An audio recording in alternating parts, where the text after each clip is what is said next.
तो क्या कोई स्टार्टअप ग्रोथ के लिए स्ट्रगल कर रहा है? अगर हाँ, तो आज हम एक ऐसी किताब पर बात करने वाले हैं जो सच में गेम चेंजर हो सकती है। ये सिर्फ कोई किताब नहीं बल्कि एक्सप्लोसिव ग्रोथ पाने का एक प्रैक्टिकल रोड मैप है।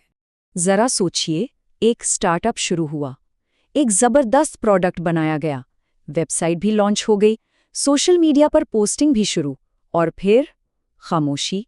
कोई कस्टमर नहीं, कोई ग्रोथ नहीं, और फिर दिमाग में बस एक ही सवाल घूमता है, यार कहीं हमारा आइडिया ही तो गलत नहीं था। लेकिन जरा रुकिए, असलियत कुछ और ही है।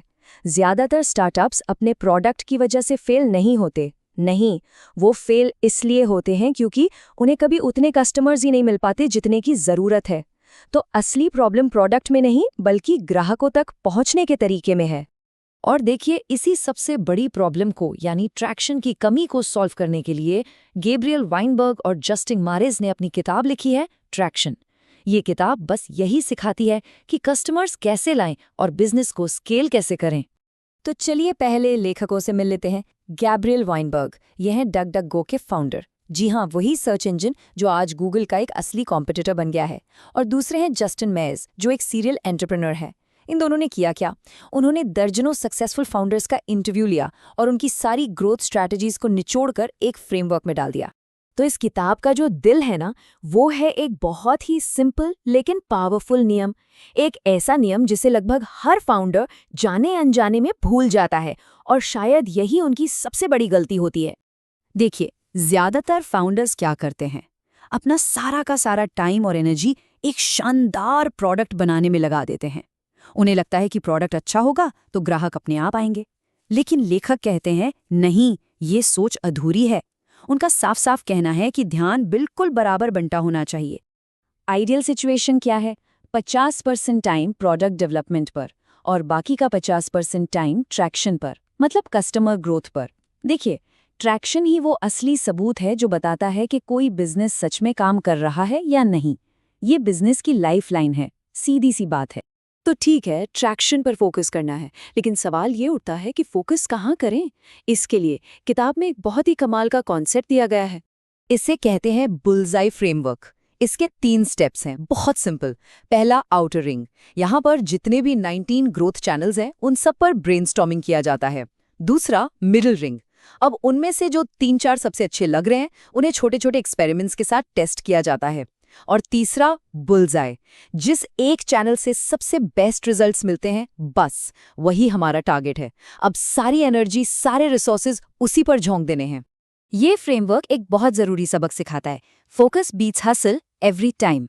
मतलब 10 अलग अलग जगह हाथ पैर मारने से कहीं ज्यादा बेहतर है एक सही जगह पर पूरी ताकत से हिट करना। ज्यादा असरदार, ज्यादा एफिशिएंट। तो अब सवाल आता है कि भाई ये 19 ग्रोथ चैनल्स हैं क्या? चलिए फटाफट एक नज़र डालते हैं। तो ये लिस्ट काफ़ी लंबी और डाइवर्स है। इसमें एसईओ और कंटेंट मार्केटिंग जैसे जाने पहचाने डिजिटल तरीके तो हैं ही, साथ में पब्लिक रिलेशंस, ऑफलाइन इवेंट्स और सेल्स जैसे ट्रेडिशनल तरीके भी शामिल हैं। मतलब हर तरह के बिजनेस के लिए यहाँ कुछ ना कुछ ज़रूर है। और हाँ, यहाँ एक बहुत ज़रूरी बात याद रखने वाली है, किसी भी चैनल को छोटा या बेकार नहीं समझना चाहिए। हो सकता है जो चैनल किसी कॉम्पिटिटर के लिए काम नहीं किया, वो आपके लिए सोने की खान बन जाए। हर बिजनेस यूनिक होता है ना?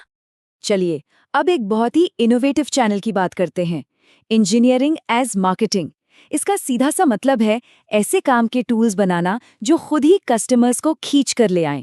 जैसे कोई फ्री कैलकुलेटर हो गया, कोई क्विज हो गई, या फिर वेबसाइट पर लगाने वाला कोई विजिट। इसका एक जबरदस्त क्लासिक एग्जाम्पल है HubSpot का वेबसाइट ग्रेडर। सोचिए, इस एक फ्री टूल ने बिना एक पैसा एडवर्टाइजिंग पर खर्च किए लाखों यूजर्स को अपनी तरफ खींच लिया। ये दिखाता है कि जब प्रोडक्ट ही मार्केटिंग बन जाए तो उसकी पावर क्या होती है। तो ठीक है, इस किताब से ये सब सीखने के बाद अगला कदम क्या होना चाहिए? एक फाउंडर के तौर पर अपनी सोच में क्या बदलाव लाना जरूरी है? सबसे बड़ा बदलाव तो माइंडसेट में लाना है। पुरानी सोच क्या थी? चलो पहले एक परफेक्ट प्रोडक्ट बनाते हैं, मार्केटिंग का बाद में देख लेंगे। लेकिन जो ट्रैक्शन थिंकिंग है वो कहती है नहीं, डिस्ट्रीब्यूशन के बारे में पहले दिन से सोचो, कस्टमर तक पहुंचने का रास्ता प्रोडक्ट के साथ साथ ही बनाओ। मतलब ग्रोथ को एक साइंस की तरह ट्रीट करना होगा। पहले एक हाइपोथेसिस बनाओ, फिर उसे टेस्ट करो, रिजल्ट्स को नापो और फिर जो भी काम कर रहा है उस पर डबल डाउन कर दो। ये एक सिस्टमैटिक तरीका है, तुक्केबाजी नहीं। और आखिर में बस एक बात हमेशा याद रखनी है, एक बेहतरीन प्रोडक्ट बनाना बहुत जरूरी है, बिल्कुल, लेकिन उस प्रोडक्ट तक लोगों को पहुंचाना उससे भी कहीं ज्यादा जरूरी है, क्योंकि ट्रैक्शन के बिना दुनिया का सबसे अच्छा प्रोडक्ट भी बस अंधेरे में खोकर रह जाता है। बुलजाई को ढूंढना और फिर उस पर अपना सब कुछ लगा देना, बस यही जीत का रास्ता है।